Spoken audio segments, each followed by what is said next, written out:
The larynx controls the passage of air into and out of the trachea. The muscles of the larynx can both open and close the airway. In addition, the muscles of the larynx adjust the length and tension of the vocal folds, leading to the production of voice sounds.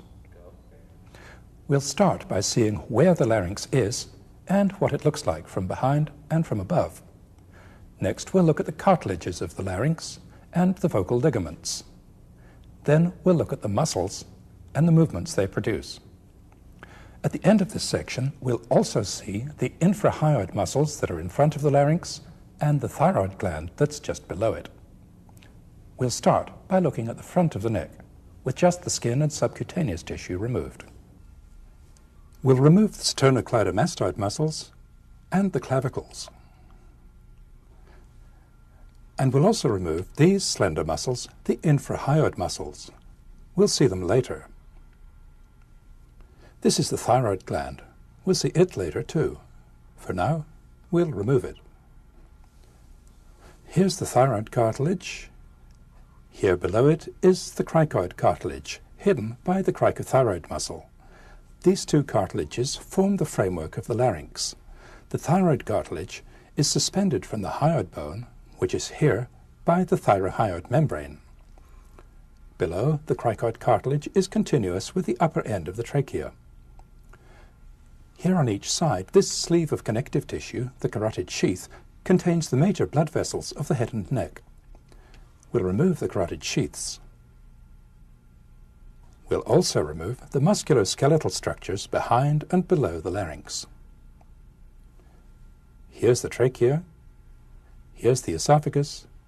Here's the lower part of the pharynx. To see the larynx from behind, we'll remove the posterior wall of the pharynx. Here's the opening of the larynx, the superior laryngeal aperture. It faces almost directly backwards. The opening is formed in front by the epiglottic cartilage, on each side by this fold of soft tissue, the aryepiglottic fold, and behind by two important structures that we'll meet in a minute, the arytenoid cartilages. The space that's lateral to the aryepiglottic fold is the piriform recess. Here in front of the epiglottis is the back of the tongue. The space between the tongue and the epiglottis is the vallecula.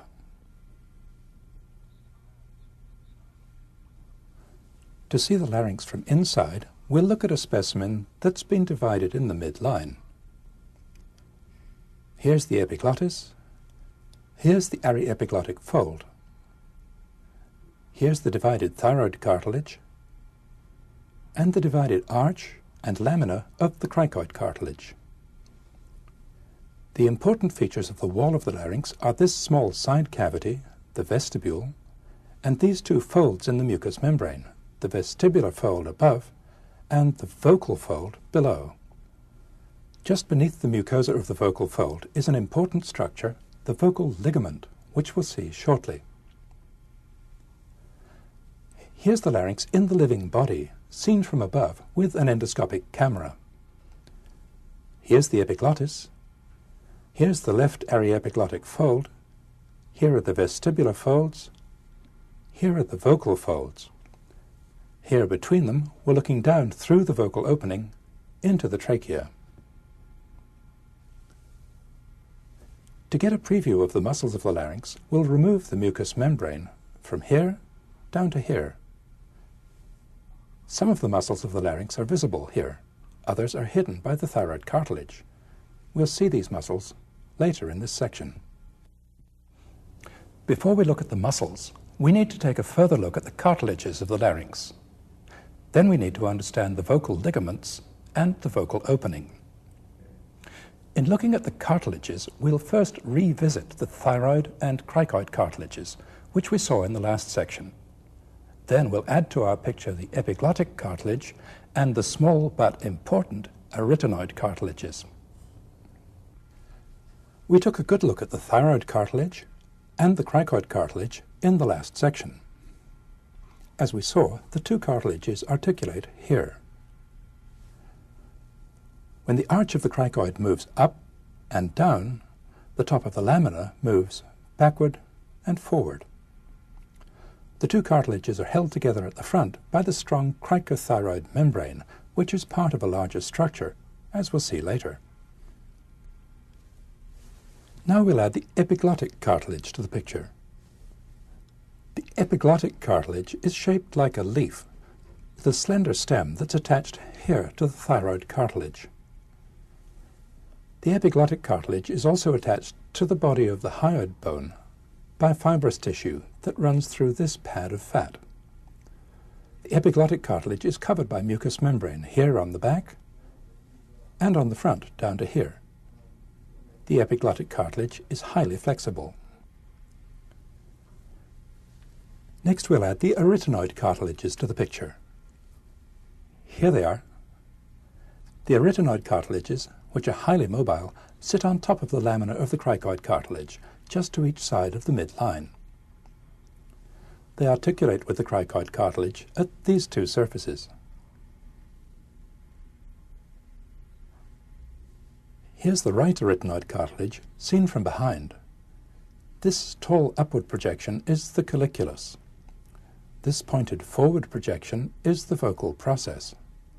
The vocal ligament is attached here. On the underside, this inward-facing articular surface articulates with the cricoid cartilage. Next to the articular surface, this projection on the lateral aspect is the muscular process. Muscles are attached to the muscular process and also to the lateral border and to this broad convex surface which faces forwards. The top of the colliculus is prolonged by this tiny corniculate cartilage which faces backwards. In the intact larynx, the arytenoid cartilages are here. When seen from the side, the arytenoid cartilage is here, with the vocal process just in line with the vocal fold. The arytenoid cartilages can move laterally and medially, and they can rotate about a vertical axis. When the muscular process moves backward and forward, the vocal process is abducted and adducted. Now that we've looked at the skeleton of the larynx, it's time to get acquainted with the vocal ligament and the vocal opening. To see the vocal ligament, we'll look at a specimen in which the lamina of the thyroid cartilage has been removed on the right side. Here are the vocal processes of the arytenoid cartilages. We'll add the vocal ligaments to the picture. Here they are. The vocal ligaments run from the thyroid cartilage in the midline to the tips of the vocal processes of the arytenoid cartilages. They're fixed in front and highly mobile behind. Their tension is affected by the tilt of the cricoid cartilage. The gap between the vocal ligaments is affected by rotation of the arytenoid cartilage. The vocal ligament isn't an isolated structure. It's the free upper border of this cone-shaped sheet of membrane, the conus elasticus. The conus elasticus is attached below all the way along the upper border of the cricoid cartilage. Its upper border, which is free from here to here, forming the vocal ligament, is attached further back to the arytenoid cartilage. The anterior part of the conus elasticus is firmly attached to the thyroid cartilage, forming the cricothyroid ligament, which we saw earlier. Here's the right half of the larynx, with the mucous membrane intact. The conus elasticus is just beneath the mucous membrane, here. The mucous membrane is closely attached to the vocal ligament and also to the inner aspect of the arytenoid cartilage. At the level of the vocal folds, there's a narrowing between the walls of the larynx. Its anatomic name is the rima glottitis, but in this tape we'll refer to it as the vocal opening. Its shape is extremely variable, depending on the movements of the arytenoid cartilages. Here's the vocal opening in a living person, seen from above. In quiet breathing, the opening is diamond-shaped. When we breathe deeply, it widens to a triangle. When we speak or sing, it narrows to a slit. When we hold our breath, it closes completely. Now we'll look at the muscles that produce movement between the cartilages of the larynx. First we'll see the cricothyroid muscle, then the two cricoarytenoid muscles, then the thyroarytenoid, transverse arytenoid, and aryepiglottic muscles. Here are the thyroid and cricoid cartilages with all the muscles removed. We'll add the cricothyroid muscle to the picture. Here it is. The cricothyroid muscle arises from here on the cricoid cartilage. It inserts on the thyroid cartilage, partly here on the lower border, and partly here on the inner aspect of the lamina. The cricothyroid muscle pulls the arch of the cricoid cartilage upwards. In doing so, it pulls the arytenoid cartilages backwards, making the vocal folds longer and tighter. To see the remaining muscles, we'll remove this half of the thyroid cartilage together with the cricothyroid muscle. Here are the internal laryngeal muscles. To begin understanding them, we'll take them all out of the picture for a moment. Here's the cricoid cartilage. Here's the arytenoid cartilage. Here's the conus elasticus. The vocal ligament is up here. This is the mucosa of the vestibule. The first muscles to add are the two cricoarytenoid muscles. Here's the posterior one. Here's the lateral one. They both converge on the muscular process of the arytenoid cartilage. The posterior cricoarytenoid muscle arises from here on the back of the lamina of the cricoid cartilage. The lateral cricoarytenoid muscle arises from the upper border of the cricoid cartilage. The posterior cricoarytenoid pulls the muscular process backwards. This rotates the arytenoid cartilage, thus widening the vocal opening. The lateral cricoarytenoid pulls the arytenoid cartilage forwards and laterally, producing a maximal widening of the back of the vocal opening. The cricoarytenoid muscles act to widen the vocal aperture in two different ways. The next two muscles that we'll see, the thyroarytenoid and transverse arytenoid muscles, act to shorten and narrow the vocal opening. We'll add the thyroarytenoid muscle to the picture first. Here it is. The thyroarytenoid muscle arises from here on the inner aspect of the thyroid cartilage. It inserts here in front of the lateral border of the arytenoid cartilage. Next we'll add the transverse arytenoid muscle. Here it is. The transverse arytenoid muscle, also called the arytenoideus, is a sheet of muscle that bridges the gap between the posterior surfaces of the two arytenoid cartilages. Let's see how these two muscles work. Contraction of the thyroarytenoid muscle rotates the arytenoid cartilage inward and pulls it forward, along with the cricoid cartilage.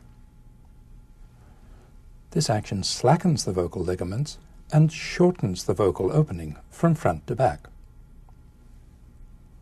Contraction of the transverse arytenoid muscle brings the two arytenoid cartilages closer together, thus closing the posterior part of the vocal opening.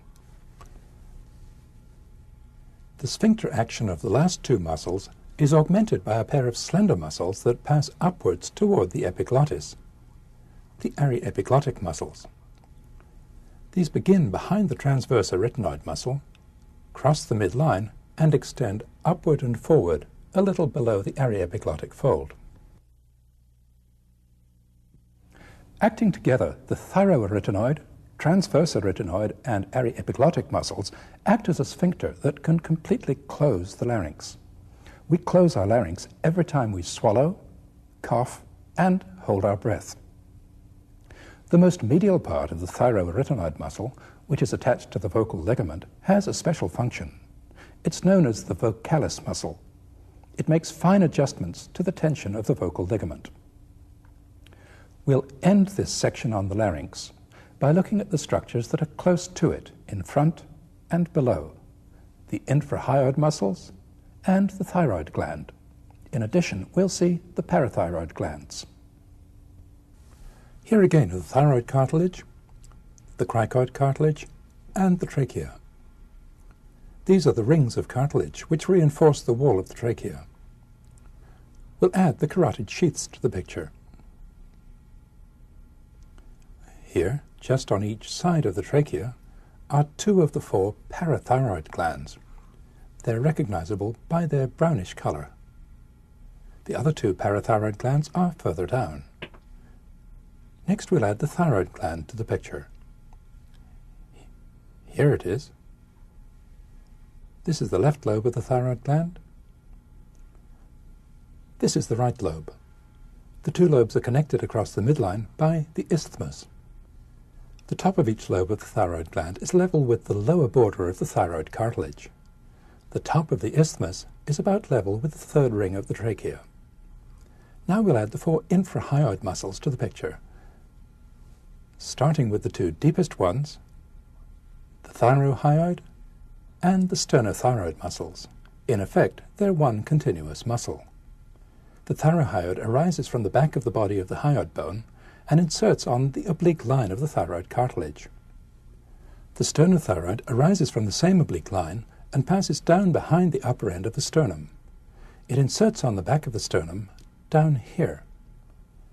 Now we'll add the other 2 infrahyoid muscles to the picture, the omohyoid and the sternohyoid.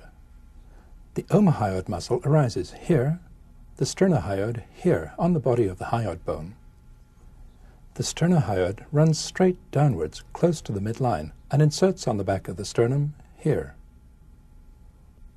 The omohyoid muscle runs downwards, laterally, and backwards.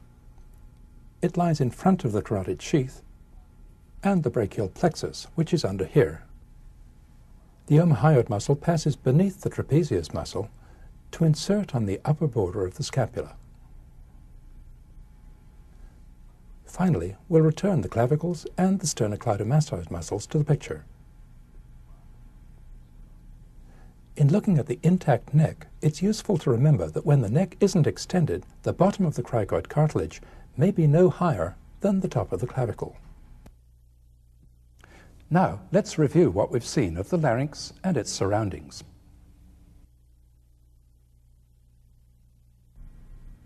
Here's the thyroid cartilage. Here's the cricoid cartilage.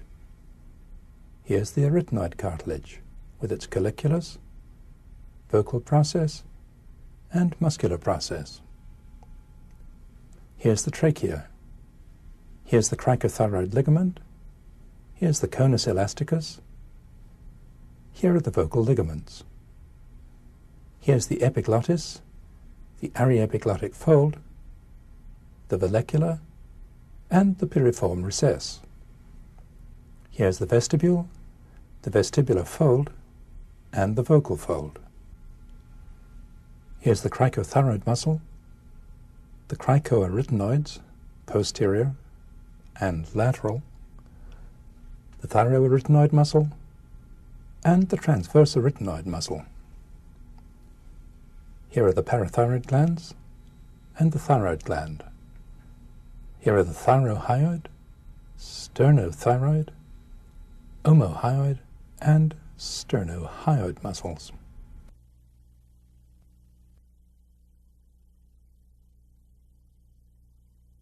That brings us to the end of this tape, the Head and Neck Part 1. In the next tape, we'll look at the face, the brain, the blood vessels and nerves of the head and neck, the eye, and the ear.